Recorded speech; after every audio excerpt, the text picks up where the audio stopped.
students, this is Shashikant Pandey and I am describing the very first chapter of geography from class 9th. Chapter name is Man and Environment. The first thing is that introduction.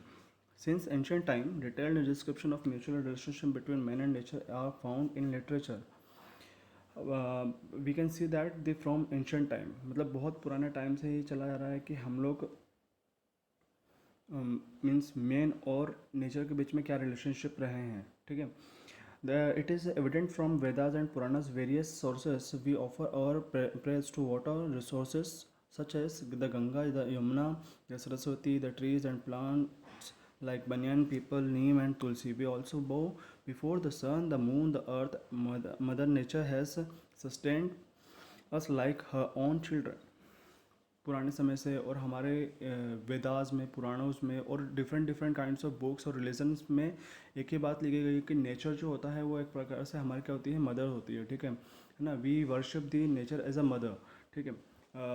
For examples like we worship the Ganga, the Yamuna from the in the given in predicted in the holy books. ठीक है. बहुत अलग अलग किताबों में इनके बारे में लिखा हुआ है. Then after we can see that in Hindu mythologies the banyan trees, the people trees are very much important. ठीक है.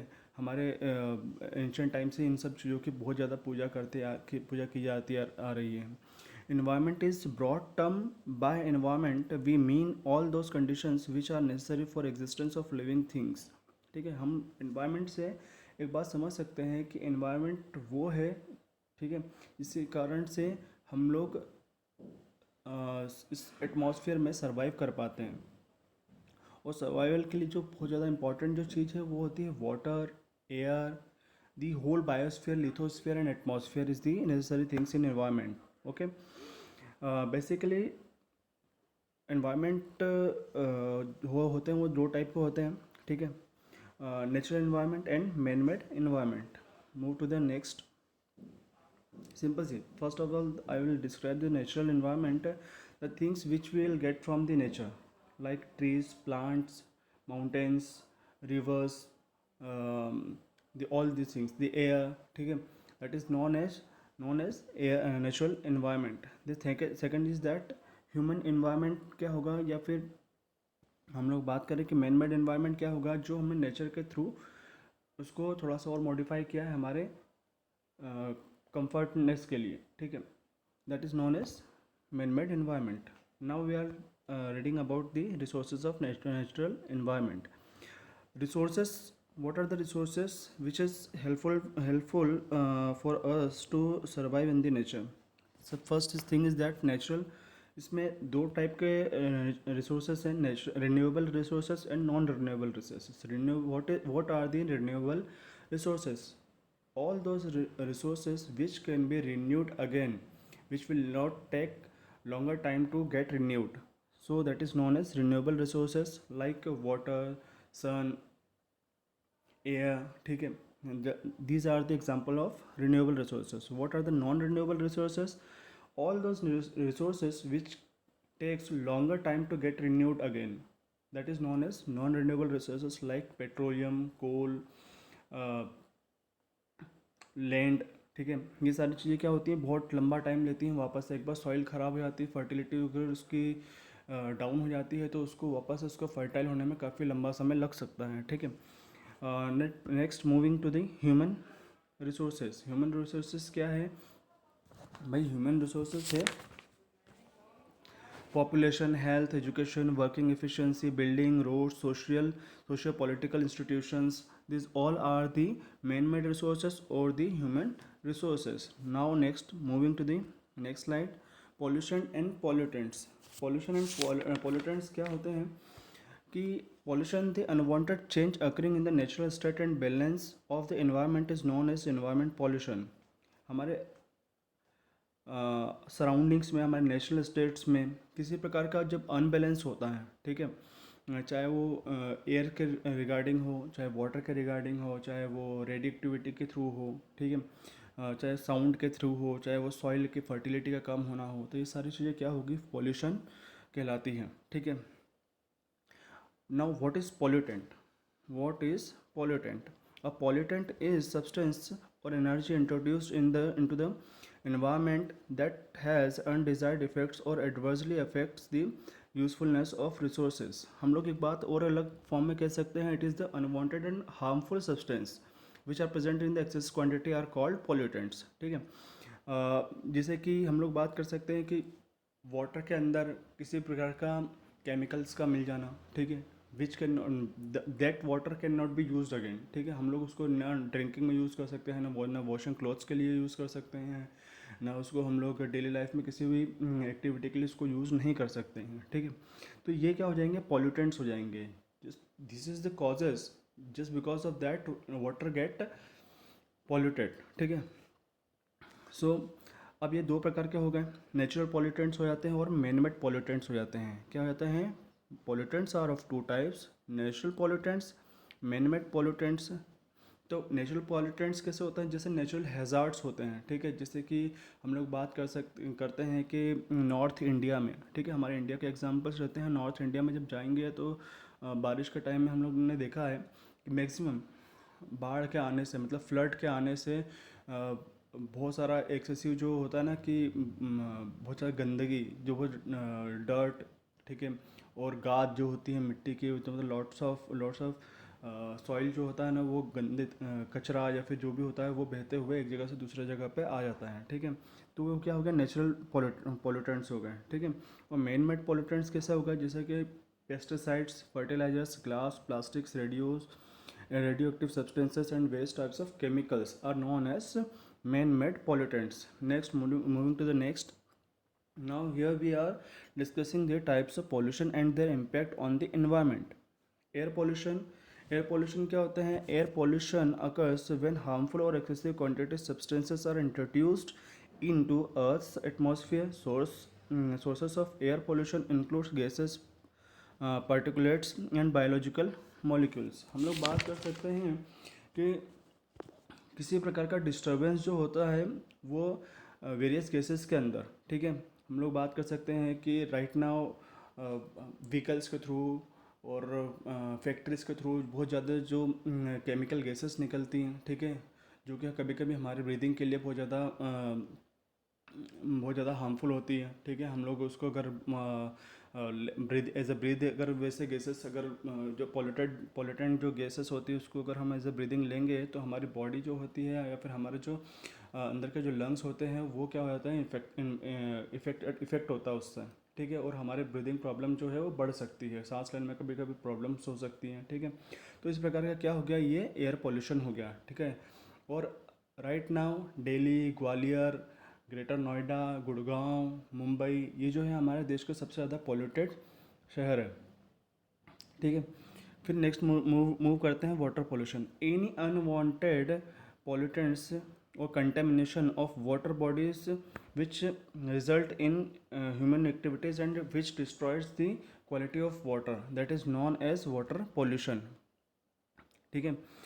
तो ऐसा कोई सा भी ऐसा कोई पदार्थ जो कि या फिर ऐसा कोई सब्सटेंस जो कि क्या करता है, वाटर की क्वालिटी को डिस्टर्ब करता है या उससे ख़राब करता है, ठीक है। जैसे कि इंसान जब पहले किसी ज़माने में जब या फिर अभी भी गांव में, विलेजेस में रिवर्स के किनारे नहाना या फिर कपड़े धोना, एनिमल्स को वहाँ पर ले जाकर उनको नहलाना, ठीक है। तो इस कारण से क्या होता है कि वो वाटर जो होता है ना वो गंदा होता है, ठीक है। केमिकल्स को बहुत सारे मैक्सिमम फैक्ट्रीज जो हुआ करती थी, कानपुर साइड में लेदर फैक्ट्रीज जो हुआ करते थे वो गंगा किनारे हुआ करते थे, ऐसा it was just given in an article that when the blood of the from the leather factories was introduced to the Ganga, the 60 kilometer, approximate 60 kilometer of the Ganga's water get polluted, ठीक है। वहाँ तक क्या होता है था, 60 kilometre तक जो जब भी लेदर फैक्ट्रीज का जितना भी गंदा जो ब्लड होता था वो जब गंगा नदी में छोड़ा जाता था तो लगभग 40 to 60 किलोमीटर्स तक जो होता था डिस्टेंस तक गंगा जो होती थी वो रेड हो जाती थी, ठीक है। So that is the water example of water pollution, ठीक है। Now moving to the next, noise pollution. Noise pollution, also known as environmental noise or sound pollution is the propagation of noise with ranging impacts on activity of human or animal life. In a very simple word, any sound which disturbs the mental activities is known as noise. अब ये कैसे होते हैं, ठीक है, हम लोग बात कर सकते हैं कि जो व्हीकल्स जो मूव करते हैं तो उसके हॉर्न के कारण से, उसके मूव करने के कारण से, बड़े बड़े मशीन फैक्ट्रीज में जो मशीनरीज चलती है उसके कारण से जो साउंड निकलता है, जस्ट बिकॉज ऑफ दैट, ठीक है, ये जो होता है वो नॉइज़ पोल्यूशन होता है.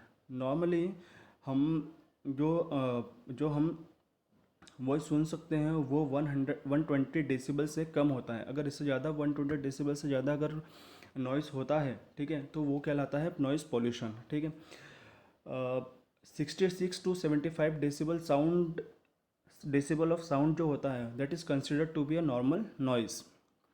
दुनिया में Rio de Janeiro, Delhi and Chicago, New York, Tokyo, these cities are known as having the highest noise in the world.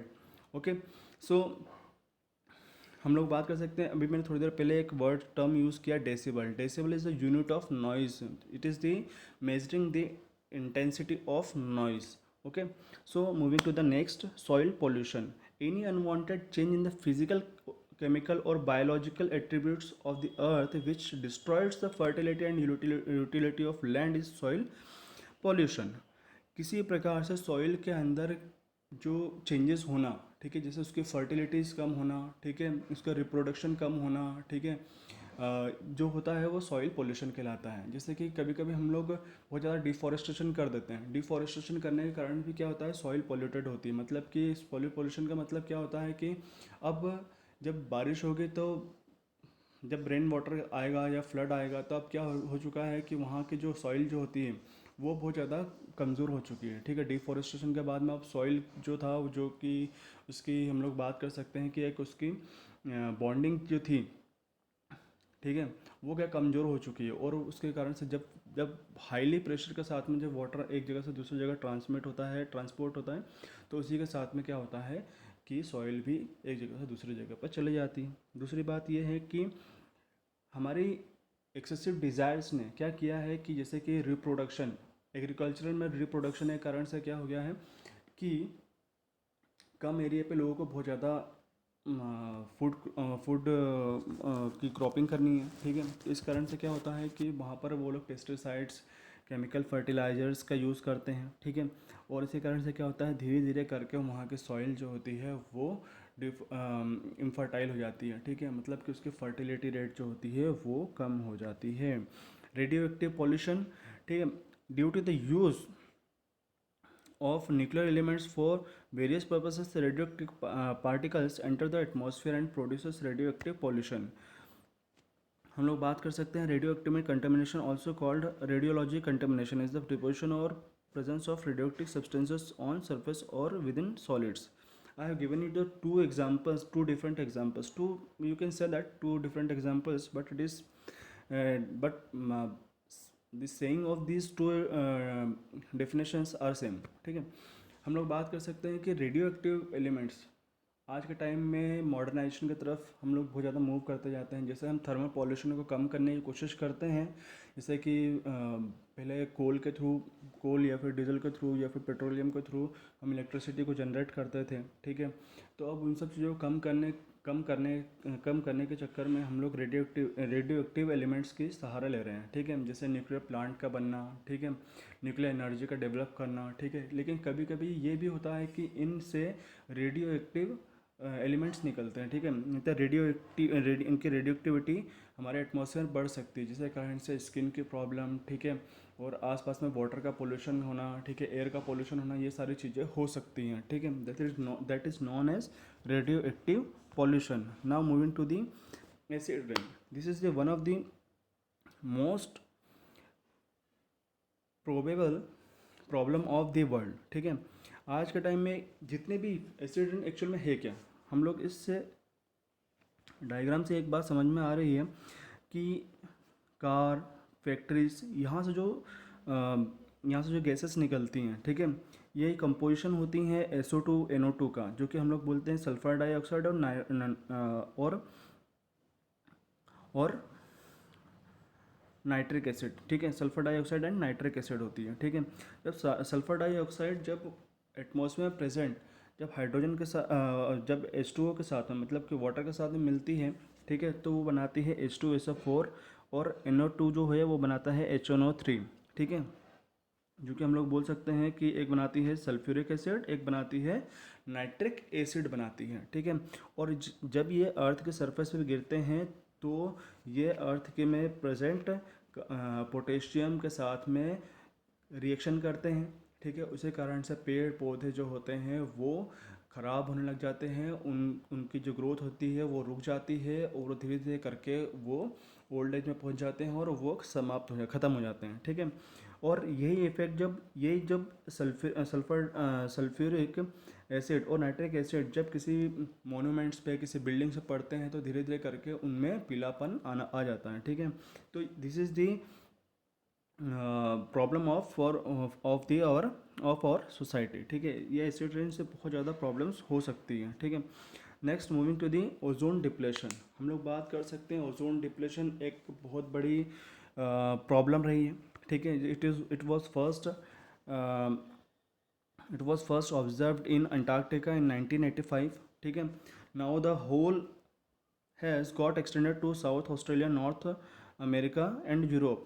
ठीक है, सबसे पहले हम लोग बात करते हैं ओजोन लेयर है क्या। ओजोन लेयर एक प्रकार, ओजोन जो होती है, ओजोन हमारे अर्थ के स्ट्रेटोस्फीयर में पाई जाती है। ठीक है, 5 लेयर्स होती है, जिसमें कि स्ट्रेटोस्फीयर होती है और उसके अंदर ही ओजोन लेयर पाई जाती है। ठीक है, और वो जो ओजोन लेयर होती है, it is a composition of oxygen. ठीक है, हम लोग बात कर सकते हैं 3 एलिमेंट्स ऑफ ऑक्सीजन मिलकर, 3 एटम्स ऑफ ऑक्सीजन मिलकर क्या बनाती हैं, ओजोन बनाती है। ठीक है, इसकी केमिकल कंपोजिशन हम लोग बात करेंगे तो O3 होती है। ठीक है, अब ये जो होती है, ये हमारे अर्थ को सन से आने वाली अल्ट्रावायलेट रेस से प्रोटेक्ट करती है।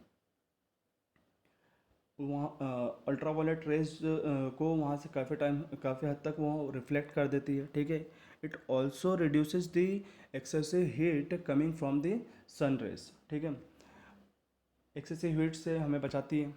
ठीक है, अगर ओजोन लेयर ना हो तो क्या होगा, ओजोन लेयर अगर ना होगा तो जो अल्ट्रावायलेट रेस सन से आ रही है, उसके कारण से हमें ह्यूमन बॉडी में चेंजेस आने लग जाएंगे, अलग अलग प्रकार के डिसीज होने लग जाएंगे, स्किन कैंसर हो सकता है। ठीक है, अब ओजोन लेयर में डिप्लेशन या ओजोन लेयर में होल हो क्यों रहा है। ठीक है, तो मैक्सिमम हम जैसे मॉडर्नाइजेशन की तरफ बढ़ते जा रहे हैं, तो हमें हमेशा अपनी चीज़ जो है कंफर्ट के अकॉर्डिंग चाहिए। ठीक है, तो गर्मी लगती है तो हम लोगों ने एसी बना लिया। ठीक है, एसी में जो यूज़ होता है क्लोरोफ्लोरोकार्बन।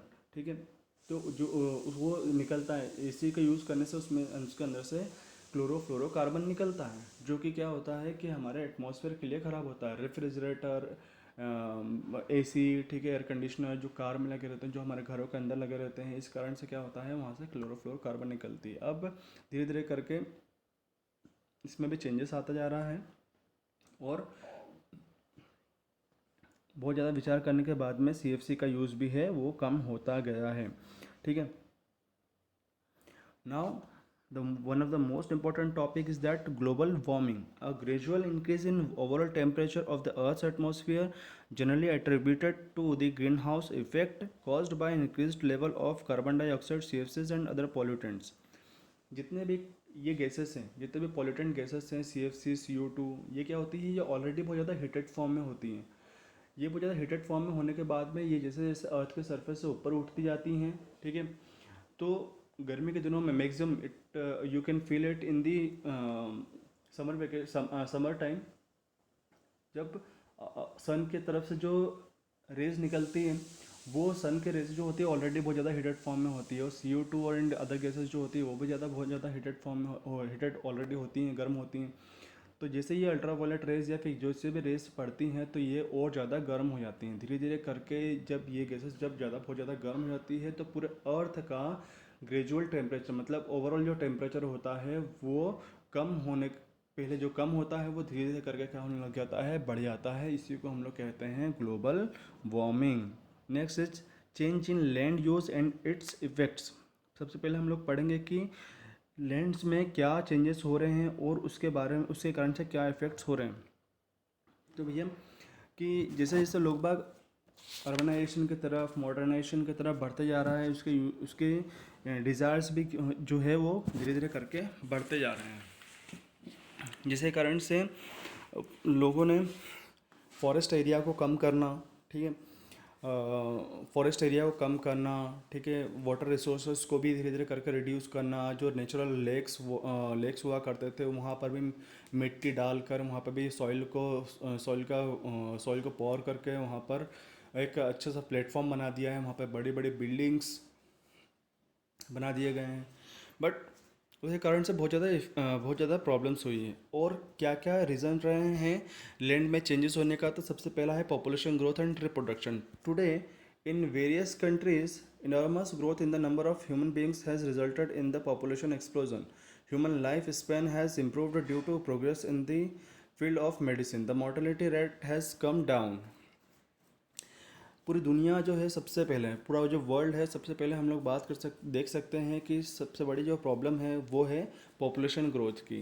किसी टाइम में आज के टाइम में लगभग अप्रॉक्सीमेट 8 अरब पॉपुलेशन जो है पूरे वर्ल्ड की हो चुकी है। और हम लोगों ने मेडिसिन्स में और ज़्यादा मेडिकल फील्ड में बहुत ज़्यादा, हेल्थ केयर में भी बहुत ज़्यादा हम लोगों ने आगे इसमें एडवांसमेंट कर ली है, जिसके कारण से क्या हो गया है, लोगों की मोर्टेलिटी रेट जो है कम हो गई, मतलब कि डेथ रेट जो है वो कम हो चुकी है और लोगों का लाइफ एक्सपेक्टेंसी जो है वो धीरे धीरे करके और बढ़ता चला गया। ठीक है, सेकंड है deforestation. Deforestation clearance, deforest what does it mean? Deforestation मतलब होता है क्लियरेंस और clear cutting of trees and plants. ठीक है, हम लोग एक एग्जांपल लेते हैं,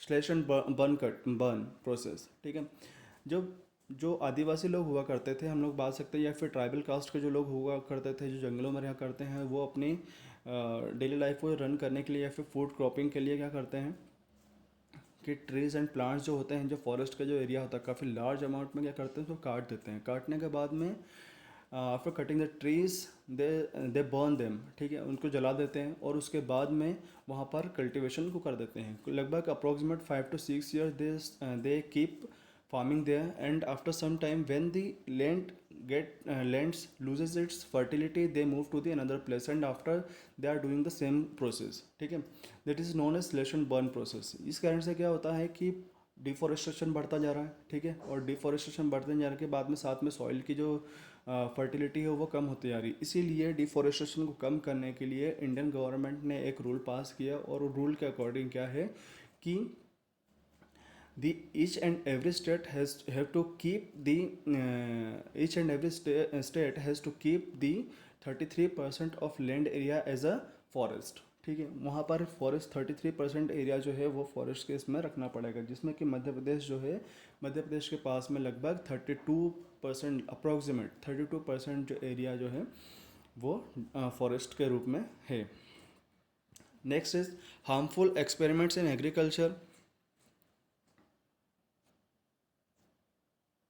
harmful experiments in agriculture. Before थोड़ी देर पहले हम लोगों ने एक बात पढ़ी थी कि जैसे जैसे the demands is increasing in the terms of food, ठीक है, हम लोग बात कर सकते हैं, जैसे जैसे बढ़ती जा रही है वैसे वैसे क्या होता जा रहा है कि लोगों के डिज़ायर्स भी जैसे जैसे बढ़ती जा रही है और बहुत ज़्यादा अर्निंग करनी है, because of the hybrid seeds comes in the market. ठीक है, और बहुत ज़्यादा अच्छे फर्टिलाइज़र्स, केमिकल फर्टिलाइज़र्स, पेस्टिसाइड्स जो है वो आते जा रहे हैं। ठीक है, इसी कारण से क्या हो रहा है कि लोगों की डिज़ायर्स बढ़ती जा रही है, वो कम एरिया में बहुत ज़्यादा फूड क्रॉपिंग करना चाहते हैं, जिसके कारण से ये जो केमिकल्स जो होते हैं जब सॉइल के अंदर जाते हैं तो इसके अंदर जितने भी एलिमेंट्स होते हैं उनको क्या करता है, धीरे धीरे करके डिस्ट्रॉय करने लग जाते हैं। ठीक है, धीरे धीरे करके पोटेशियम, फॉस्फोरस और डिफरेंट डिफरेंट काइंड्स ऑफ जो नेचुरल केमिकल्स होते हैं उनका डिकम्पोजिशन होना शुरू हो जाता है, और धीरे धीरे करके जो सॉइल का जो सॉइल की फर्टिलिटी है वो कम होते जाती है, ठीक है। This is all about the change in land use and its effect.